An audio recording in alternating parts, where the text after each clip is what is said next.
নমস্কার দর্শক, বেদানা গাছে ফুল আসছে। এখন স্ত্রী ফুলের সংখ্যা বাড়াতে হবে যেন ফলন বেড়ে যায়।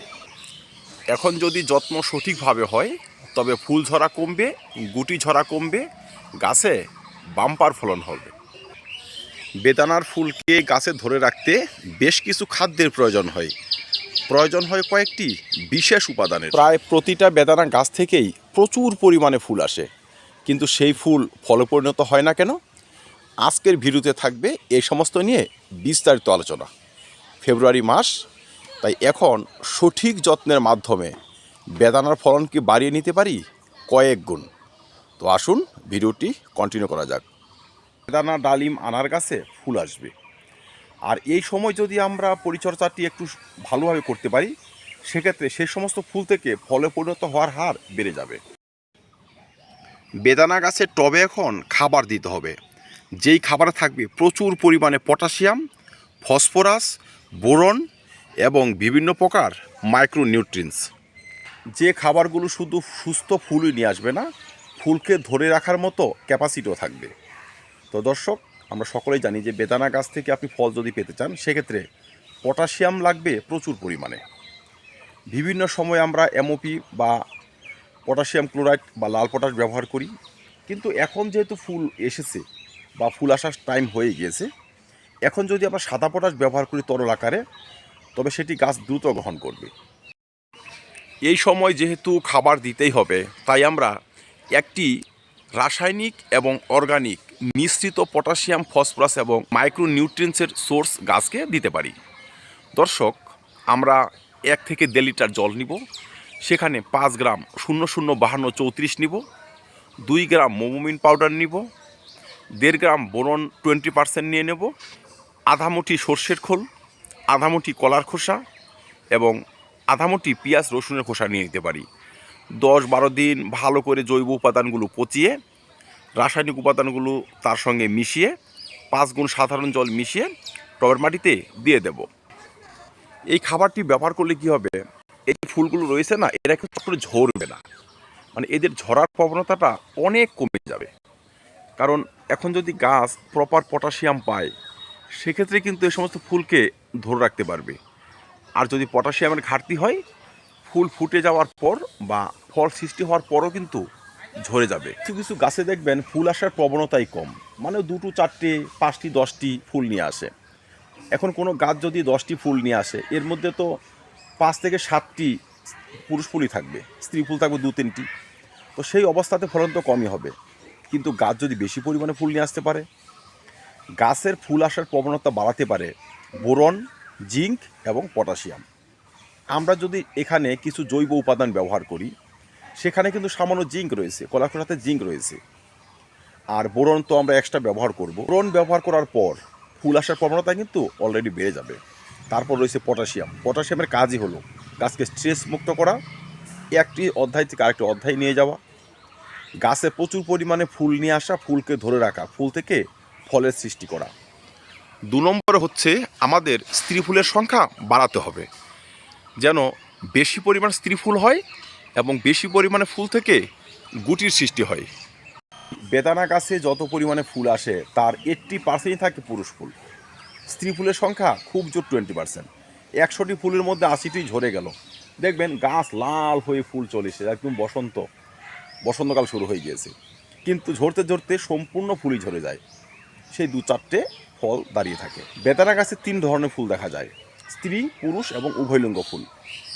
পুরুষ ফুল সম্পূর্ণই ঝরে যাবে, উভয়লিঙ্গ ফুল থেকে 2-4টে ফলে পরিণত হবে, এবং স্ত্রী ফুল যদি সঠিকভাবে থাকে, সুস্থ থাকে, তাহলে সেখান থেকে ফলে পরিণত হয়। তাই ফুল আসার সময় আমরা যদি একটি মিরাকুলান গাছে স্প্রে করতে পারি, 10 দিনের ব্যবধানে 2 থেকে 3 বার, স্ত্রী ফুলের সংখ্যা বাড়বে, ফুল থেকে ফলে পরিণত করবে, এবং পিজিআর ব্যবহার করার পর ফুলগুলো গাছে ধরে থাকবে। আর এই মিরাকুলানটি ব্যবহার করতে হবে আগেই। ধরুন আজকে ফেব্রুয়ারির 20-21 এই যে সময়টি, এখন কিন্তু বেশ কিছু গাছে ফুল চলে এসেছে, আর এই সমস্ত ফুলের মধ্যে বেশিরভাগই কিন্তু পুরুষ ফুল। আপনি ভাববেন অনেক তো ফুল চলে এসেছে, আর মিরাকুলান দিয়ে হবে কি? এখন যত ফুল এসেছে তার সম্পূর্ণই প্রায় ঝরে যাবে, কারণ এগুলো সব পুরুষ ফুল। স্ত্রী ফুল আসে একটু লেটে। তাই সেই লেটে যেন স্ত্রী ফুলের সংখ্যা বাড়ে, সেজন্য আমরা 1 লিটার জলে মাত্র 1.5 ml মিরাকুলাম এখন গাছে স্প্রে করে যাব 10 দিনের ব্যবধানে 3 বার। তবেই দেখবেন ফলন বাড়তে শুরু করেছে। একটি গাছে 2-4টে নয়, একটি গাছে 50 থেকে 100টি বেদানা হওয়া অসম্ভব নয়। অনেকে আমরা কমেন্ট করি না, ফলন হচ্ছে না, সম্পূর্ণ ফুল ঝরে গেল, ফলন বাড়বে কিভাবে? দর্শক, সঠিক মাত্রায় পটাশিয়ামের ব্যবহার এবং পিজিআরের মাধ্যমে স্ত্রী ফুল সংখ্যা বাড়ানো এবং সঠিক মাত্রায় অনুখাদ্যর ব্যবহার করে সেই ফুলকে ধরে রাখার পদ্ধতি যদি আমরা জানতে পারি বা ব্যবহার করতে পারি, সেক্ষেত্রে কিন্তু আমাদের ফলন সংখ্যা বাড়বে। এবার দেখে নেওয়া যাক বেদানা গাছের অত্যাধিক ফুল ঝরার বা গুটি ঝরার কারণ কি। দর্শক, ফেব্রুয়ারি মাস, এখন গাছ ভর্তি ফুল, সেই সঙ্গে কিন্তু গাছ ভর্তি কচি পাতা। আর গাছে যখন কচি পাতা গজানো শুরু করে তখন আসে চোষক পোকা, মাকড়সা, লেদা পোকা এবং বিভিন্ন প্রকার মাইট। এদের কাজই হলো এই সমস্ত 2-4টে পাতাকে একত্রে করে বাসা তৈরি করা, বা চোষক পোকার কাজ হলো ফুলের রস চুষে খেয়ে ফুলকে ঝরিয়ে দেওয়া, ফলকে ঝরিয়ে দেওয়া। তাই ফুল ফুটার আগে কীটনাশক এবং ছত্রাকনাশক স্প্রে করব। ইমিডাক্লোরোপিড গ্রুপের কীটনাশক আমরা ব্যবহার করতে পারবো। আপনারা ইমিডাক্লোরোপিড বিভিন্ন ব্র্যান্ড ব্যবহার করতে পারেন, যার কাছে যে ব্র্যান্ড রয়েছে ব্যবহার করতে পারবেন। প্রফিনাফস, সাইপারমেট্রিন গ্রুপের কীটনাশকও ব্যবহার করতে পারবেন। টাপগড়, রোগার, নিম তেল, এখন সব ধরনের কীটনাশকই আপনারা ব্যবহার করতে পারবেন, কিন্তু পরিমাণটা একটু কম হবে। অনেক সময় ফল কালো হয়ে ফেটে যাওয়ার সমস্যা থাকে, সেগুলো হয় ছত্রাকের ভয়াবহ লক্ষণের জন্য, বিশেষ করে অ্যানথ্রাকনোস। তো আমরা যদি কীটনাশকের সঙ্গে ভালো একটি ছত্রাকনাশক এই সময় গাছে স্প্রে করতে পারি, সেই ধরনের সমস্যা কিন্তু আসবে না। আপনারা ম্যানকোজেব গ্রুপের ছত্রাকনাশক এখন ব্যবহার করতে পারবেন। অ্যান্ট্রাকোল বা প্রপিনব 70% এই ধরনের ছত্রাকনাশক ব্যবহার করতে পারবেন। কীটের আক্রমণ, ছত্রাকের আক্রমণ যদি বেশি হয়, আমরা আগে ছত্রাকনাশক, কীটনাশক ব্যবহার করব, তারপর এখানে পিজিআর স্প্রে করব। বেদানা গাছ রোদ ভালোবাসে। গাছকে যত রোদে রাখবেন তত বেশি পরিমাণে ফুল আসবে, তত বেশি পরিমাণে গাছ সুস্থ থাকবে। তাই ফেব্রুয়ারি মাস থেকে গুটি বাঁধা পর্যন্ত গাছ থাকবে সম্পূর্ণ সানলাইটে। দিনে 5 থেকে 6 ঘন্টা রোদ আসে এমন একটি স্থানে গাছ এনে রাখবেন। আর তবেই দেখবেন ফুল আসার প্রবণতা যেমন বেড়েছে, সে সমস্ত ফুল ভালোভাবে প্রস্ফুটিত হয়েছে। আর ফুল যখন সঠিকভাবে প্রস্ফুটিত হবে, সেই সমস্ত ফুল থেকে ফল সৃষ্টি হওয়ার প্রবণতাও বেড়ে যাবে। আর কিচ্ছু প্রয়োজন নেই, এইটুকু যত্ন যদি আমরা এখন থেকেও শুরু করতে পারি, সঠিকভাবে সারতে পারি, আমাদের বেদানা গাছ ভালো পরিমাণে ফুল এবং ভালো পরিমাণে ফলন নিয়ে আসবেই।